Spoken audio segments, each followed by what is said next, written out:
محرم 7 ہجری میں رسول اللہ صلی اللہ علیہ وسلم نے خیبر کا قصد فرمایا۔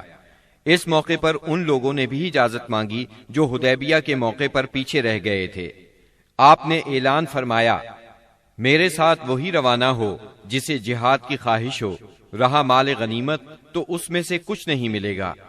اس کے نتیجے میں آپ کے ساتھ بیت رضوان والے 1400 اصحاب ہی روانہ ہوئے۔ آپ نے مدینے کا انتظام سبا عرفتہ بن غفاری رضی اللہ عنہ کو سونپا، پھر خیبر جانے والے جانے پہچانے راستے پر چل پڑے۔ قریباً نصف راستہ طے کرنے کے بعد آپ نے ایک دوسرا راستہ اختیار فرمایا جو ملک شام کی جانب سے خیبر پہنچاتا تھا۔ اس سے آپ کا مقصد یہ تھا کہ یہودیوں کے لیے ملک شام کی طرف بھاگنے کا راستہ بند کر دیں۔ آپ نے سفر کی آخری رات خیبر کے پاس گزاری، مگر یہودی بے خبر رہے۔ پھر فجر کی نماز اندھیرے میں پڑھی اور سوار ہو کر خیبر کا رخ کیا۔ ادھر یہود بے خبری میں اپنے پھاوڑے اور ٹوکریاں وغیرہ لے کر اپنی زمینوں کی طرف نکلے۔ انہوں نے اچانک لشکر کو سامنے دیکھا تو چیختے ہوئے بھاگے۔ اللہ کی قسم، محمد لشکر سمیت آ گئے۔ نبی صلی اللہ علیہ وسلم نے فرمایا، اللہ اکبر، خیبر تباہ ہوا۔ جب ہم کسی قوم کے میدان میں اتر پڑتے ہیں تو ڈرائے ہوئے لوگوں کی صبح بری ہو جاتی ہے۔ خیبر مدینہ منورہ سے 171 کلومیٹر شمال میں واقع ہے۔ اس وقت اس کی آبادی 3 حصوں میں بٹی ہوئی تھی، ایک نطات، دوسرے قتیبہ اور تیسرے شق۔ نطات میں 3 قلعے تھے، حصن نائم، حصن صعب بن معاذ اور حصن قلعہ زبیر۔ شق میں 2 قلعے تھے، حصن ابی اور حصن نزار، اور قتیبہ میں 3 قلعے تھے، حصن قموس، حصن وتیح، حصن سلالم۔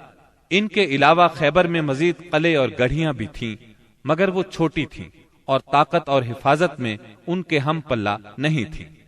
رسول اللہ صلی اللہ علیہ وسلم نے نطات کے قلعوں کے مشرق میں تیروں کی پہنچ سے دور پڑاؤ ڈالا اور حصن نائم کے محاصرے سے جنگ کا آغاز کیا۔ یہ بہت بلند، محفوظ اور مشکل چڑھائی والا قلعہ تھا اور یہود کی پہلی دفاعی لائن کی حیثیت رکھتا تھا۔ اسی میں ان کا شاہزور بہادر مرحب بھی تھا۔ یہ 1000 مردوں کے برابر مانا جاتا تھا۔ چند روز تک فریقین میں تیر اندازی ہوئی، پھر رسول اللہ صلی اللہ علیہ وسلم نے فتح کی بشارت دیتے ہوئے فرمایا، کل میں جھنڈا ایسے شخص کو دوں گا جو اللہ اور اس کے رسول صلی اللہ علیہ وسلم سے محبت رکھتا ہے اور جس سے اللہ اور اس کے رسول محبت کرتے ہیں۔ آپ کا یہ فرمان سن کر سب انصار اور مہاجرین نے اس آرزو میں رات گزاری کہ جھنڈا اسے دیا جائے۔ صبح ہوئی تو آپ نے فرمایا، علی کہاں ہیں؟ صحابہ کرام نے بتایا، ان کی آنکھ آئی ہوئی ہے۔ آپ نے انہیں بلا بھیجا، وہ لائے گئے۔ آپ نے ان کی آنکھوں میں لعاب دہن لگایا اور دعا فرمائی۔ وہ اسی وقت شفا یاب ہو گئے، گویا انہیں کوئی تکلیف تھی ہی نہیں۔ پھر انہیں جھنڈا دیا اور فرمایا، جنگ سے پہلے انہیں اسلام کی دعوت دو۔ ادھر یہود نے اپنی عورتیں اور بچے شق کے قلعے میں بھیج دیے تھے اور اس صبح طے کیا تھا کہ کھلے میدان میں جنگ کریں گے۔ چنانچہ جب سیدنا علی رضی اللہ عنہ ان کے پاس پہنچے تو انہیں جنگ کے لیے تیار پایا۔ آپ نے انہیں اسلام کی دعوت دی، انہوں نے صاف انکار کر دیا۔ مرحب نے فخر اور غرور سے تلوار لہرائی اور دعوت مبارزت دی، یعنی اپنے مقابلے میں کسی کو بھی آنے کے لیے للکارا۔ اس نے یہ شعر پڑھا، قد علمت خیبر انی مرحب، شاک السلاح بطل مجرب، اذا الحروب اقبلت تلہب۔ یعنی خیبر جانتا ہے کہ میں مرحب ہوں، ہتھیار پوش، بہادر اور تجربہ کار، جب جنگ و پیکار شعلہ زن ہو۔ اس کے مقابلے میں سیدنا عامر بن اقوا رضی اللہ عنہ نمودار ہوئے۔ وہ کہہ رہے تھے، قد علمت خیبر انی عامر، شاک السلاح بطل مغامر۔ یعنی خیبر جانتا ہے میں عامر ہوں، ہتھیار پوش، شہزور اور جنگجو۔ پھر دونوں نے ایک دوسرے پر وار کیا۔ مرحب کی تلوار سیدنا عامر کی ڈھال میں پھنس گئی۔ انہوں نے چاہا کہ اپنی تلوار اس کی پنڈلی پر ماریں، لیکن ان کی تلوار چھوٹی تھی، اس کی پنڈلی تک پہنچنے کی بجائے پلٹ کر خود ان کے گھٹنے میں آ لگی۔ بعد میں انہوں نے اسی چوٹ سے انتقال کیا۔ نبی صلی اللہ علیہ وسلم نے سیدنا عامر کے بارے میں فرمایا، ان کے لیے دگنا اجر ہے، وہ بڑے جانباز مجاہد تھے، کم ہی ان جیسا کوئی عرب روئے زمین پر چلا ہوگا۔ سیدنا عامر رضی اللہ عنہ کے زخمی ہو جانے پر سیدنا علی رضی اللہ عنہ مرحب کے مقابلے پر آئے۔ آپ یہ شعر پڑھ رہے تھے، انا الذی سمتنی امی حیدرا کلیس غابات کریہ المنظرا اوفیہمی بالصاع کیل السندرا، یعنی میں وہ شخص ہوں کہ میری ماں نے میرا نام حیدر یعنی شیر رکھا ہے، جنگل کے شیر کی طرح خوفناک، میں انہیں سا کے بدلے نیزے کی ناپ پوری کروں گا۔ اس کے بعد مرحب کے سر پر تلوار کا ایسا وار کیا کہ وہ وہیں ڈھیر ہو گیا۔ اس کے بعد مرحب کے بھائی یاسر نے نکل کر مقابلے کی دعوت دی۔ اس کے مقابلے میں سیدنا زبیر بن عوام نکلے اور اسے اس کے بھائی کے پاس پہنچا دیا۔ پھر گھمسان کی لڑائی چھڑ گئی، بہت سے یہودی مارے گئے، جس سے ان کے حوصلے پست ہو گئے اور وہ اپنے مورچے چھوڑ کر بھاگ نکلے۔ مسلمانوں نے ان کا پیچھا کیا اور بزور قلعے میں داخل ہو گئے۔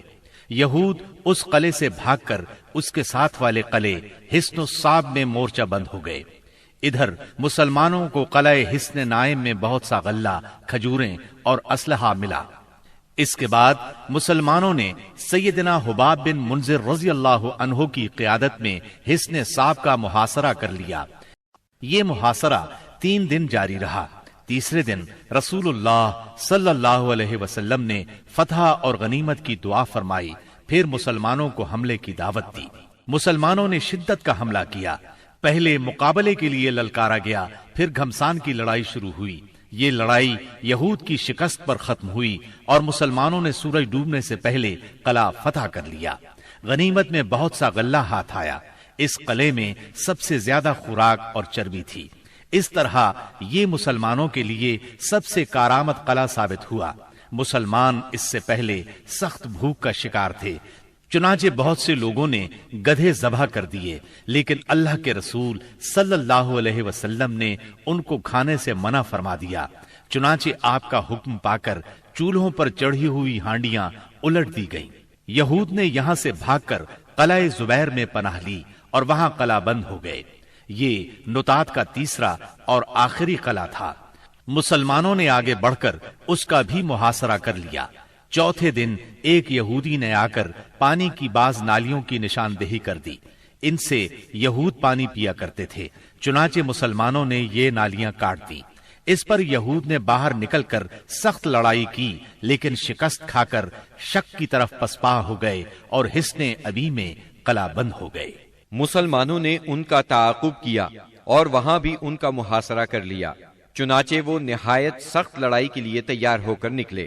ان کے ایک بہادر نے نکل کر مقابلے کی دعوت دی اور مارا گیا، پھر دوسرا نکلا اور وہ بھی مارا گیا۔ اسے سیدنا ابو دجانہ سماک بن خراشہ انصاری رضی اللہ عنہ نے قتل کیا، اور اسے قتل کرتے ہی وہ تیزی سے قلعے میں جا گھسے۔ ان کے ساتھ ہی اور مسلمان بھی داخل ہو گئے۔ کچھ دیر تک قلعے کے اندر لڑائی جاری رہی، پھر یہود نے راہ فرار اختیار کی اور اس علاقے کے سب سے آخری قلعے حصن نزار میں قلعہ بند ہو گئے۔ مسلمانوں کو حصن ابی سے بہت سا مال غنیمت ہاتھ آیا۔ مسلمان اب حصن نزار کی طرف بڑھے اور اس کا محاصرہ کر لیا۔ یہ قلعہ پہاڑ کی چوٹی پر تھا اور وہاں پہنچنے کی کوئی صورت نہیں تھی۔ یہودیوں نے یہاں اپنی حفاظت کا زبردست انتظام کر رکھا تھا۔ انہیں یقین تھا کہ اس قلعے میں مسلمان داخل نہیں ہو سکیں گے، اس لیے انہوں نے اس قلعے میں عورتوں اور بچوں سمیت قیام کیا۔ تیر اور پتھر برسا کر سخت جوابی کارروائی کی۔ جواب میں مسلمانوں نے بھی منجنیق نصب کر کے اس قلعے پر پتھروں کی بارش شروع کر دی۔ اس سے ان کے دلوں پر رعب چھا گیا اور وہ کوئی قابل ذکر سختی برداشت کیے بغیر قتیبہ کے علاقے کی طرف بھاگ نکلے۔ مسلمانوں کو اس قلعے سے تانبے اور مٹی کے برتن ملے۔ ان کے بارے میں رسول اللہ صلی اللہ علیہ وسلم نے فرمایا، ان کو دھو لو اور ان میں کھانا پکاؤ۔ اس کے بعد مسلمان قلعہ قموس کی طرف بڑھے۔ یہ قتیبہ کا پہلا قلعہ تھا۔ 14 یا 20 دن تک اس کا محاصرہ جاری رہا۔ اس کے بعد یہود نے پناہ طلب کر لی۔ یہ بھی کہا جاتا ہے کہ انہوں نے پناہ طلب نہیں کی تھی، مسلمانوں نے لڑ کر فتح کیا اور یہود باقی 2 قلعوں وتیح اور سلالم کی طرف بھاگے۔ لیکن جب مسلمانوں نے ان کے محاصرے کے لیے پیش قدمی کی تو یہود نے اس شرط پر امان طلب کر لی کہ وہ عورتوں اور بچوں سمیت خیبر کی سرزمین سے جلا وطن ہو جائیں گے۔ رسول اللہ صلی اللہ علیہ وسلم نے یہ شرط مان لی اور آپ نے یہ بھی اجازت دی کہ سونے، چاندی، گھوڑے اور ہتھیاروں کے علاوہ وہ اپنی سواریوں پر جو کچھ اور جتنا کچھ لاد سکتے ہیں لے جائیں، اور اگر کچھ چھپایا تو ذمہ ختم سمجھا جائے گا۔ اس کے بعد انہوں نے باقی 3 قلعے مسلمانوں کے حوالے کر دیے۔ مسلمانوں کو 100 زرہیں، 400 تلواریں، 1000 نیزے اور 500 عربی کمانیں ہاتھ آئیں۔ ان چیزوں کے علاوہ تورات کے کچھ صحیفے بھی ملے، لیکن یہ مانگنے والوں کو واپس دے دیے گئے۔ کنانہ ابن ابی الحقیق اور اس کے بھائی نے بدعہدی کی اور بہت سا سونا چاندی اور جواہرات چھپا دیے، لہٰذا ان سے ذمہ ختم ہو گیا اور بدعہدی کی سزا میں ان دونوں کو قتل کر دیا گیا۔ حیی بن اخطب کی صاحبزادی سیدہ صفیہ کنانہ کے نکاح میں تھیں، انہیں قیدیوں میں داخل کر لیا گیا۔ اس غزوے میں کل 93 یہودی مارے گئے، جبکہ مسلمان 15 کے قریب شہید ہوئے۔ سیدنا عمرو بن امیہ زمری رسول اللہ صلی اللہ علیہ وسلم کا خط لے کر نجاشی کے پاس گئے تھے۔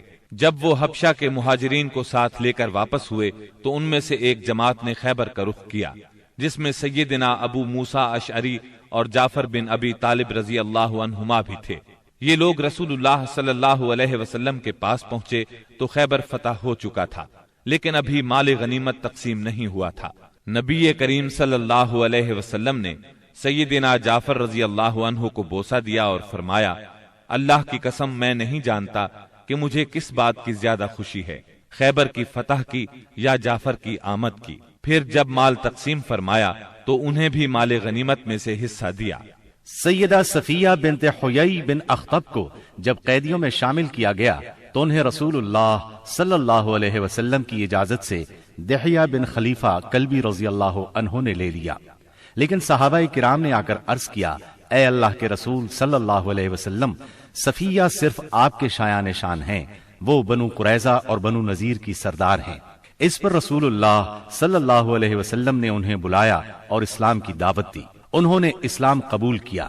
اس پر آپ نے انہیں آزاد کر دیا، انہیں نکاح کی پیشکش کی۔ ان کے منظور کرنے پر آپ نے ان سے شادی کر لی اور ان کی آزادی ہی کو ان کا مہر قرار دیا اور انہیں عورتوں کے حوالے کر دیا۔ جب خیبر اور وادی القریٰ فتح ہو گئے، فدق اور تیماء کے باشندوں نے اطاعت قبول کر لی تو آپ نے مدینہ واپسی کی راہ اختیار فرمائی۔ راستے میں سیدہ صفیہ رضی اللہ عنہا کی رخصتی عمل میں آئی۔ دوسری صبح آپ نے کھجور، گھی اور پنیر کا ولیمہ کھلایا اور 3 روز شب عروسی کے طور پر ان کے ساتھ قیام فرمایا، پھر روانہ ہوئے۔ سفر 7 ہجری کے آخر یا ربیع الاول 7 ہجری کے اوائل میں مدینہ منورہ تشریف لائے۔ خیبر سے مدینہ آ کر رسول اللہ صلی اللہ علیہ وسلم مطمئن ہو گئے تھے کہ اطلاع ملی بنو انمار، ثعلبہ اور محارب کے بدو جمع ہو رہے ہیں۔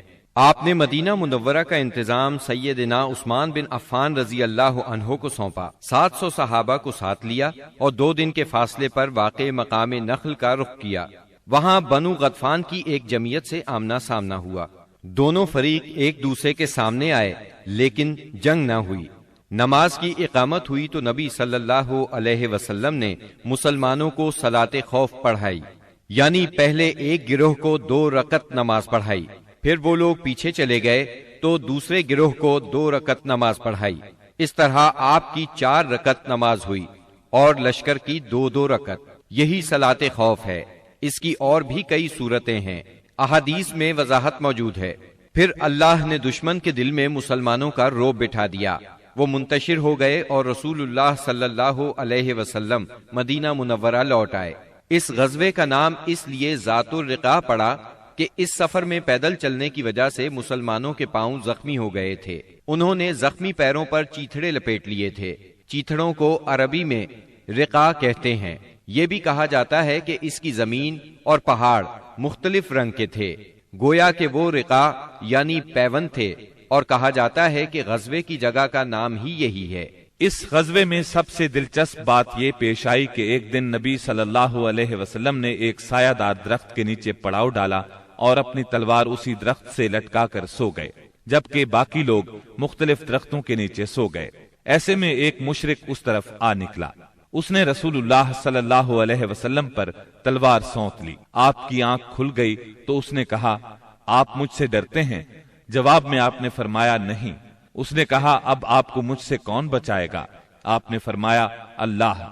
یہ سن کر اس کے ہاتھ سے تلوار گر گئی۔ آپ نے وہ تلوار اٹھا لی اور فرمایا، اب تمہیں مجھ سے کون بچائے گا؟ اس نے کہا، آپ مجھ پر احسان کیجئے۔ آپ نے اسے اسلام کی دعوت دی۔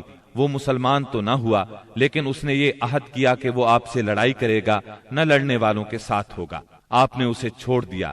اس نے اپنی قوم میں واپس جا کر کہا، میں تمہارے پاس سب سے اچھے انسان کے پاس سے آ رہا ہوں۔